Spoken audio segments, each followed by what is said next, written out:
নমস্কার, আনন্দ ভোজনে আপনাদের স্বাগত। আশা করি আপনারা সকলেই খুব ভালো আছেন। আজকে আমি আপনাদের সামনে একটা রেসিপি নিয়ে এসেছি, সেটা হলো কুঁদরি আলুর সবজি। দেখুন আপনারা আমি কিভাবে কুঁদরি আলুর সবজি বানাই। প্রথমে আমি গ্যাস জেলে কড়ায় তেল দিয়ে দিয়েছি, সর্ষের তেল। এবার আমি ওই তেলের মধ্যে আলু আর কুঁদরিটা দিয়ে ভালো করে ভেজে নেব।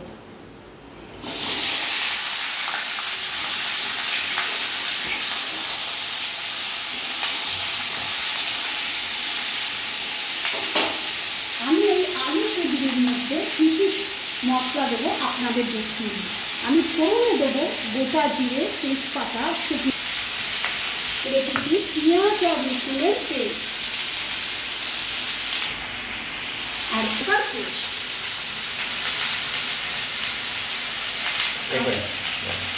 আদা, কাঁচা লঙ্কা, টমেটোর পেস্ট।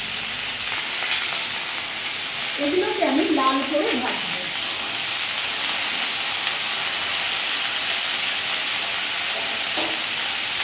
দেখুন আমার আলু আর কুঁদরিটা ভালো করে ভাজা হয়ে গেছে। এবার আমি এগুলোকে নামিয়ে নেব।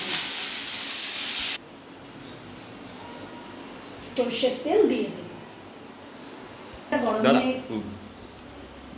দেখুন তেলটা গরম হয়ে গেছে। এবার ওই তেলের মধ্যে আমি গোটা জিরে, শুকনো লঙ্কা আর তেজপাতা ফোড়ন দিয়ে দেব।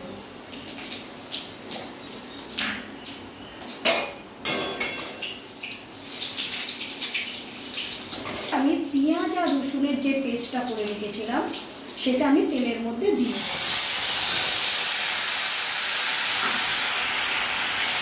এবারে পেঁয়াজ আর রসুনটা যতক্ষণ না ব্রাউন কালার আসছে আমি তেলে ভাজতে থাকব।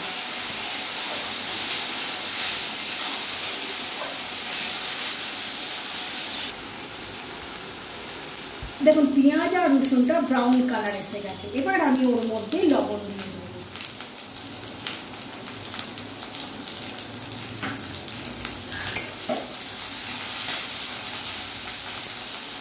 তারপরে আমি আদা, কাঁচা লঙ্কা, টমেটোর যে পেস্টটা করে রেখেছি ওই পেস্টটা আমি এই পেঁয়াজের মধ্যে দিয়ে দেব।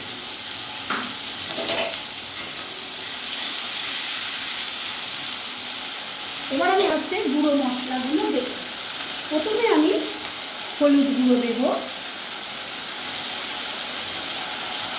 এরপরে আমি ধনে গুঁড়ো দেব,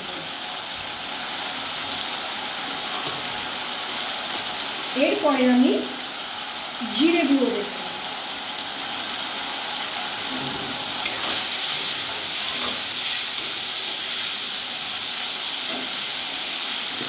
এবার আমি কাশ্মীরি গুঁড়ো লঙ্কা দিয়ে দেব।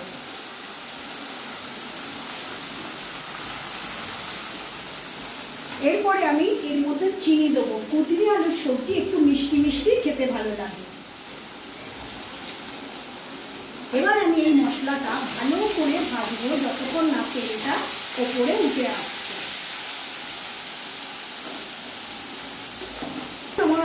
দেখুন আমার মশলাটা ভালো করে ভাজা হয়ে গেছে, তেলটা দেখুন ওপরে উঠে এসছে, কালারটাও কত সুন্দর হয়ে গেছে।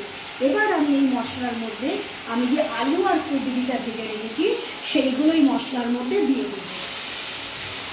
এবার এই মশলার সঙ্গে আমি আলু আর কুঁদরিটা ভালো করে ভেজে নেব।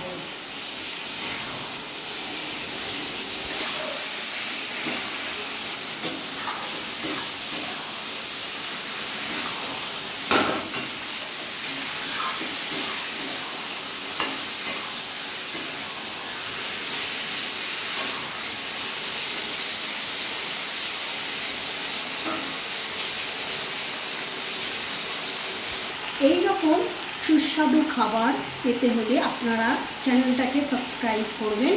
আর নন ভেজ এবং ভেজ দুরকম ভেজ সুস্বাদু খাবার, এই রকম সুস্বাদু ভেজ খাবার দেখার জন্য চ্যানেলটাকে আপনাদের সাবস্ক্রাইব করতে হবে। সবজি দিয়ে মশলাটাও তেলটা ছেড়ে দিয়েছে। এবার আমি এর মধ্যে জল দিয়ে 10 মিনিট ফুটিয়ে নেব সবজিটা যতক্ষণ না সেদ্ধ হয়।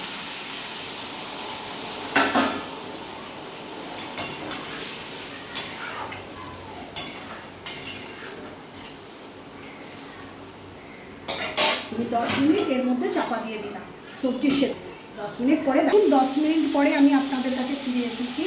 আমার সবজিটা রান্না হয়ে গেছে। এবার আমি গুঁড়ো গরম মশলা দিয়ে আমি নামিয়ে নিই।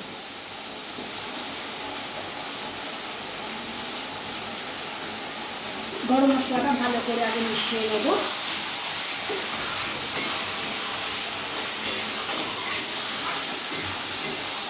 সবজিটা নামিয়ে ফেলেছি।